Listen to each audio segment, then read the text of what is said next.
Graça e paz, meus irmãos, tudo bem com vocês? Estou muito feliz porque hoje é o dia que o Senhor fez para nós. Amém? Por isso que estamos alegres. Bom, estou aqui para dar continuidade no nosso mini curso sobre prosperidade bíblica. E eu acredito que você vai ser ricamente abençoado com essas informações que eu vou falar hoje para vocês. Amém? Antes de começar, peço que você assista aos outros vídeos para que você possa ter compreensão na totalidade sobre esse assunto. E eu vou dar continuidade, então acredito que virão próximos vídeos que completarão todo esse assunto. Amém? E a intenção desse mini curso é que você seja edificado, abençoado, que você tenha a plenitude desse assunto sobre prosperidade. Amém? Então o tema hoje do nosso curso é o seguinte: Jesus era pobre? Uma pergunta, Jesus era pobre? E eu acredito no nosso meio cristão, as pessoas têm um conceito muito errado sobre esse assunto. Então eu acredito que com clareza e sabedoria e graça nós entenderemos que Jesus era próspero em tudo que ele fazia. Amém? Então isso nos traz clareza sobre o passo a passo de Jesus, desde o seu nascimento até a sua morte. Nós veremos que Jesus ele sempre foi realizado próspero e suprido em todas as áreas, não somente financeira, mas nas suas necessidades. Amém? Então vamos começar no capítulo de Lucas, versículo 2, capítulo 1, que diz assim: E aconteceu naqueles dias que saiu um decreto da parte de César, Augusto, para que todo mundo se alistasse. Este primeiro alistamento foi feito sendo Quirino presidente da Síria, e todos iam se alistar em sua própria cidade. E subiu também ali José da Galileia, na cidade de Nazaré, a Judéia, a cidade de Davi, chamada Belém, porque era da casa e família de Davi, a fim de alistar-se com Maria, sua esposa, que estava grávida. E aconteceu que, estando eles ali, se cumpriu o dia em que havia de dar à luz, e deu à luz ao seu primogênito. Envolveu-os com pano e deitou numa manjedoura, porque não havia lugar para eles na estalagem. Então, queridos, nós podemos ver aqui nesse texto muito claro que existia da parte de César Augusto, que estava tendo um evento ali no que diz respeito à contagem da população. Então, nesse meio tempo, a Maria estava prestes a dar à luz e juntou com esse evento com já os dias que ia dar à luz e não tinha lugar na cidade. Então, o que acontece? Eles viram o lugar que tinha mais próximo ali, viram que era um estábulo e eles deitaram numa manjedoura. Então muitas pessoas têm um conceito errado, porque Jesus nasceu, o pobrezinho nasceu em Belém, numa manjedoura. Não porque eles não tinham, eles tinham necessidade, não por isso, mas porque não tinha lugar na estalagem. Aconteceu um evento comigo, que eles tinham, eu fui num evento em outra cidade pequena, eu fiz a minha inscrição, chegou o evento, eu fui, me hospedei num hotel, que o próprio evento pagou para que a gente fosse. Aconteceu que eu perguntei para a recepção se tinha mais lugares, caso eu chamasse mais alguém para ir. Eles falaram que não tinham mais espaço na hospedagem, no hotel, e tanto é que nos hotéis vizinhos também não tinha, estava tudo lotado. Por quê? Estava tendo evento, muitas pessoas vieram de fora para esse evento e não tinha lugar. Então eu acredito que aconteceu com Jesus a mesma coisa, com José e Maria. Eles não tinham lugar para ficar, porque foi um evento muito amplo, que pessoas vinham de fora, porque pessoas estavam morando em outro lugar.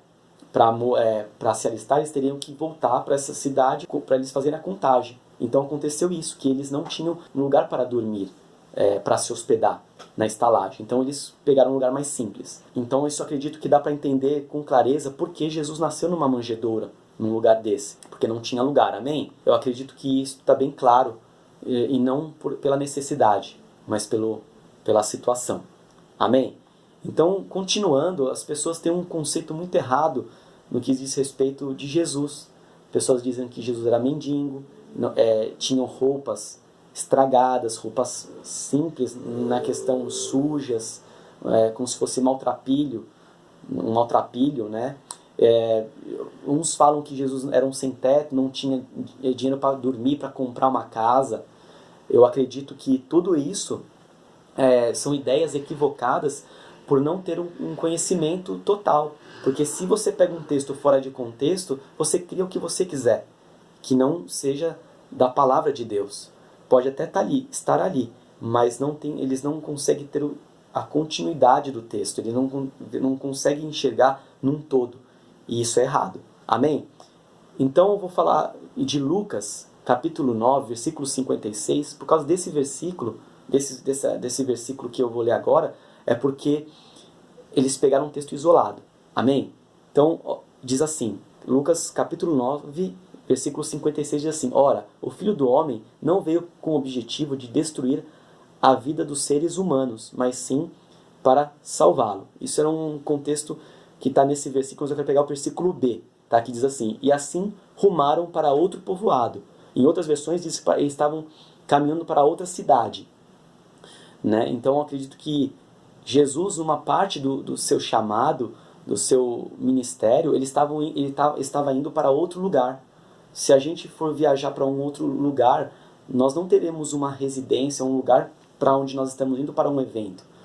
Amém? Então, ou seja, Jesus estava indo para outro lugar, para outra cidade. Uma pessoa que estava do lado declarou para Jesus: Jesus, eu te seguirei por onde quer que andares. Mas Jesus lhe replicou: As raposas têm tocas, as aves têm ninhos, mas o Filho do Homem não tem aonde repousar a cabeça. Eles pegam esse versículo isoladamente. O que você entende de isolado? Que Jesus não tem aonde repousar. Mas se você pegar o versículo anterior, você percebe que Jesus estava indo para um outro lugar, para uma cidade, fazer a obra de Deus, ministrar a palavra, no caso, a salvação, o reino de Deus, e as pessoas serem curadas, sendo libertas, e ele estava indo com esse propósito, cumprir o chamado dele. Amém? Então, esse versículo isolado, você pode entender uma coisa que não está querendo dizer. E se você pegar todo o contexto, você vai ver que Jesus estava indo fazendo a vontade de Deus. Pregar o evangelho foi para isso que ele nasceu. Amém? Então, outros versículos provam que Jesus tinha uma moradia. E eu quero que você abra o teu coração para essas partes. Em Mateus capítulo 4, versículo 12, diz assim: Jesus, entretanto, ouvindo que João estava preso, voltou a Galiléia e, deixando Nazaré, foi habitar. Queridos, habitar é quando você está morando.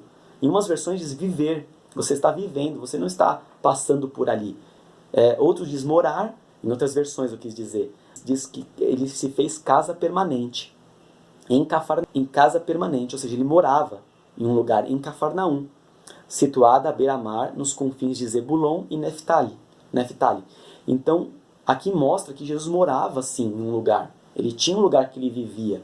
Amém? Em Marcos capítulo 2, versículo 1, diz assim: Poucos dias depois, tendo Jesus entrado novamente em Cafarnaum, onde era a cidade dele, o povo ouviu falar que ele estava em casa. Ou seja, ele estava na sua casa, na sua residência. Para concluir essa parte, João capítulo 1, versículo 39, diz assim: Disse Jesus, venham ver. Então eles foram, viram onde Jesus estava morando e ficou com eles o resto do dia. Então nós vemos que Jesus tinha um lugar para morar. Ele tinha um lugar que ele vivia e tinha a sua rotina na sua residência, na sua casa, onde ele vivia. Amém? Glória a Deus. E nós podemos ver também, queridos, que Jesus, ele era muito sério, ele tinha um chamado, tudo que ele fazia passava seriedade, passava constância, passava uma ideia real, o que ele vivia impactava das pessoas. Por onde ele passava, ele deixava a sua marca. E nós podemos ver que em Lucas, capítulo 8, versículo 1 ao 3, diz assim: Aconteceu depois disso que andava Jesus na cidade, de cidade em cidade, e de aldeia em aldeia, pregando e anunciando o evangelho do reino de Deus. E os 12 iam com ele. Queria que você pegasse os 12, iam com ele, e também algumas mulheres que haviam sido curadas de espíritos malignos de enfermidade. Maria, chamada Madalena, do qual saíram 7 demônios, Joana, mulher de Cusa, procurador de Herodes, Susana e muitas outras, as quais lhes prestavam assistência com seus bens. Olha que coisa linda. Jesus, ele fazia um trabalho tão maravilhoso, anunciando o reino de Deus, que existiam mantenedores, existiam pessoas que eles davam assistência para o ministério de Jesus. Para onde Jesus ia, existiam essas pessoas que eram gratas a Deus, a Jesus, por terem curado a vida de pessoas, por terem prestado assistência para a vida de pessoas. Então, por onde Jesus passava, existia pessoas que cuidavam do ministério de Jesus. Jesus tinha mantenedores. E Jesus, ele ajudava os pobres. Existiam pessoas, na palavra, em uma parte, Jesus, quando ele ia ser traído, Judas, a gente sabe que ele era ladrão, com alguns versículos que a gente vai ler aqui, a gente sabe que Judas, ele ficava com a bolsa de Jesus. A bolsa onde ficava o dinheiro que era arrecadado, e Judas era o que carregava. E a Bíblia fala que em períodos, em momentos, Judas pegava dessa bolsa e pegava para ele mesmo, sem ser notado, porque tinha tanto dinheiro nessa bolsa que se você pegasse uma ou duas, ninguém notaria. Uma carteira que você tem 2 notas ou 3 notas de 50 e você tirasse uma dela ou duas, você ia ver que estava faltando alguma coisa, era notório. Mas se tivesse 20 notas, 50 notas ali, você nem ia perceber se tirasse uma ou duas. Então é o que acontecia aqui. Então Jesus, no momento onde na mesa, sentado com os discípulos, falando quem ia ser traído, quem ia trair Jesus, ele pegou, falou para Judas, Judas, vai e faz o que você tem que fazer. E aí os discípulos viram que Jesus pediu para Judas sair, para, no caso, falar para os soldados, para trair Jesus, no caso. E aí os discípulos tiveram um entendimento, Jesus deve ter pensado que é para comprar para a nossa festa, ou para ajudar os pobres. Foi o que os discípulos disseram. Então, aqui em João 13, 29 diz assim, pois como Judas era o que trazia a bolsa, pensaram alguns que Jesus lhe dissera, compra o que precisa para a festa, ou que lhe ordenara para dar algumas coisas aos pobres. Se os discípulos tiveram esse conhecimento, esse entendimento, e pensaram entre eles isso, é porque Jesus já fazia isso. Jesus já prestava assistência aos pobres, Jesus já prestava assistência às pessoas necessitadas, ou para alguma festa, alguma festividade ali, Jesus sempre ajudava com alguma parte, porque Judas é o que fazia o pagamento. Então nós podemos ver que Jesus ajudava os pobres. Nós podemos ver também que Jesus ele não perguntava quanto tinha de dinheiro aí. Num certo momento, em João, capítulo 6, versículo 5, naquele período que a multidão estava seguindo Jesus e todo mundo acompanhava Jesus, e aquela multidão, e Jesus perguntou, aonde nós vamos comprar pão para dar para essas pessoas? E Felipe disse, Senhor, não tem onde comprar. Nem se tivesse 200 denários, daria para comprar para tanta gente. Ou seja, o dinheiro não era o problema aqui. O dinheiro, tinha dinheiro para comprar ali, a questão não tinha aonde comprar para tanta gente. Então, acontece que nesse versículo, isso está em João capítulo 6, versículo 5. Depois você dá uma lida lá. Amém? Que aqui fala da multiplicação dos peixes e dos pães. Amém? Nós podemos ver aqui também que Jesus ele tratava as riquezas ou o dinheiro com naturalidade. Vamos ler aqui, ó. Em João capítulo 12, versículo 13 diz assim, então Maria, tomando uma libra de bálsamo, de nardo puro, muito precioso, ungiu os pés de Jesus e enxugou com seus cabelos, enchendo toda a casa com perfume. Mas Judas Iscariotes, um dos seus discípulos que estava ali para traí-lo, disse, por que não se vendeu este perfume por 300 denários e não deu aos pobres? Isso disse ele, porque não porque cuidava, ele tinha interesse dos pobres, mas porque era ladrão e, tendo a bolsa, tirava nela do que lançava. Jesus, entretanto, disse, deixa ela, não tem problema. O que ele está fazendo era para o meu futuro embalsamento, o futuro para me embalsar. Ela já estava antecipando o embalsamento de Jesus, fazendo aquela questão, fazendo aquele momento de limpeza dos pés, né, limpando os pés, honrando Jesus. Amém? Então você percebe que Jesus ele não se escandalizou com o que aquela mulher fez. Mas Judas sim, Judas ficou escandalizado porque não vendeu. Mas Jesus falou assim, deixa essa mulher fazer que ela está fazendo a coisa certa. Amém? Então nós podemos ver que Jesus ele sempre dava esse suporte, ele sempre deixava as pessoas fazerem essas honrarias. Amém? Glória a Deus. Em uma parte também da palavra, em João, diz assim, João 19, 23, os soldados, pois quando crucificavam Jesus, tomaram-lhes as vestes e fizeram em 4 partes. Cada soldado ficou com uma parte. E pegaram a túnica também. A túnica, porém, era sem costura, toda tecida de alto a baixo, algo nobre. Disseram uns aos outros, não rasguemos, mas lancemos sorte sobre eles para ver quem vai caber. Ou seja, se Jesus usava roupas como se fosse de um maltrapilho, roupas sujas, roupas velhas, ninguém fazia tiraria essa sorte, ou para quem vai ficar com as roupas de Jesus. Eles rasgaram em 4, cada um ficou com uma, mas a túnica eles não quiseram rasgar porque era muito precioso, não valeria a pena. E Jesus e os soldados tiraram sorte. Então se percebe que Jesus vestia roupas boas. Jesus ele era bem tratado nessa questão das vestimentas dele. Ou seja, se ele podia ter essa roupa é porque ele tinha recursos para poder comprar o que ele precisava comprar. Amém?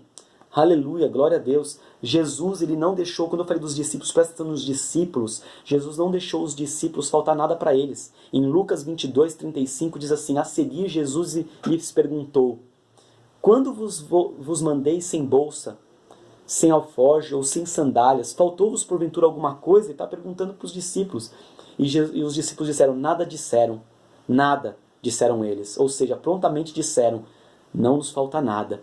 Então Jesus ele supria cada discípulo. A gente sabe que os discípulos eles deixaram os trabalhos deles para seguir Jesus. Ou seja, quem supria os discípulos foi Jesus. Jesus supriu os discípulos e suas necessidades. As pessoas podem dizer que Jesus era pobre.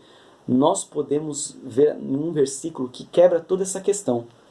Em 2 Coríntios capítulo 8, versículo 9, diz assim, pois conheceis a graça de nosso Senhor Jesus Cristo, que sendo rico, olha só, a Bíblia fala que ele era rico, né? E se você assistir os vídeos anteriores, o que é rico, você vai entender com mais totalidade. Nós não temos tempo para explanar novamente o que significa isso, mas aqui a Bíblia fala sobre rico, né? Jesus era rico, e ele sendo rico se fez pobre. Por que ele se fez pobre? A gente vai ver mais para frente, e a gente vai ver agora também. Pobre por amor de vós, para que pela sua pobreza vos tornassem ricos. Ou seja, Jesus era rico, ele se fez pobre, ele se tornou pobre. Por que ele se tornou pobre? Para que pela sua pobreza de Jesus nos tornássemos ricos. E a gente pode perceber que ele se fez pobre por amor de nós. Ele se fez pobre porque ele sabia o plano da redenção. Que se ele pegasse toda essa maldição da miséria, da doença, da enfermidade, da avareza, de toda aquela questão do pecado, ele pegaria tudo isso para ele. E para que, quando nós entendêssemos o plano da redenção, a gente pudesse receber dessa riqueza, dessa prosperidade, da salvação. Amém? Então, nós temos que entender por que ele se fez pobre, por amor a nós. Ele se fez pobre para que nós fôssemos ricos. E aqui no versículo deixa bem claro que ele se fez pobre por amor de nós. Amém? Queridos, olha só como nós somos amados por Deus. Ele nos amou tanto que deu seu Filho e Jesus morreu na cruz, levando na cruz do Calvário toda essa lei, a lei da maldade, a lei do pecado, a lei da pobreza, a lei da miséria. Nós vamos ver aqui em Gálatas capítulo 3, versículo 13. Cristo nos resgatou da maldição da lei, fazendo ele próprio maldição em nosso lugar, porque está escrito, maldito todo aquele que for pendurado no madeiro. Queridos, nós sabemos que a maldição da lei, ela resume em 3 partes, a morte espiritual, a enfermidade e a miséria. Ou seja, quando Jesus se fez maldito na cruz, ele recebeu toda pobreza, toda miséria, todo pecado, ele levou sobre si, toda doença levou sobre si, como nós sabemos. Então tudo que diz respeito a pecado, que era morte, pobreza, que é falta, que é aquela capacidade de produzir resultados, tudo aquilo que se diz respeito a pecado, que era a maldição da lei, Jesus se fez maldito, para que tudo aquele que recebesse Jesus como Senhor e Salvador, recebesse a abundância da graça e o dom da justiça, e a salvação e herdar as promessas de Deus. Então nós sabemos que quando ele recebeu essa maldição na cruz do Calvário, ele já resolveu de uma vez por todas, que toda a miséria, todo o pecado, toda a morte espiritual que era para nós, ele resolveu na cruz do Calvário. Amém? Então, nós podemos ver que Jesus ele se fez pobre, maldito, miserável na cruz do Calvário, quando ele se entregou por nós. Amém? e hoje nós somos justiça de Deus, hoje nós temos a saúde divina, hoje nós estamos em um ambiente favorável, um ambiente de graça, um ambiente de favor, um ambiente de justiça, que é a habilidade de estarmos diante de Deus sem culpa, sem condenação, sem complexo, plenos no Senhor. E no Senhor nós estamos resolvidos, tudo que nós precisamos está dentro de nós, tudo que precisamos nós podemos declarar a palavra, podemos confessar e gerar dentro do nosso coração e confessar com a nossa boca. Então, queridos, essa é a ideia, está quebrada aqui, que Jesus era pobre. Jesus, ele era realizado em tudo que ele fazia, ele era bem sucedido, pessoas mantinham o ministério de Jesus. Judas era o tesoureiro que infelizmente roubava, ou seja, existia uma pessoa que cuidava das finanças de Jesus, do ministério de Jesus.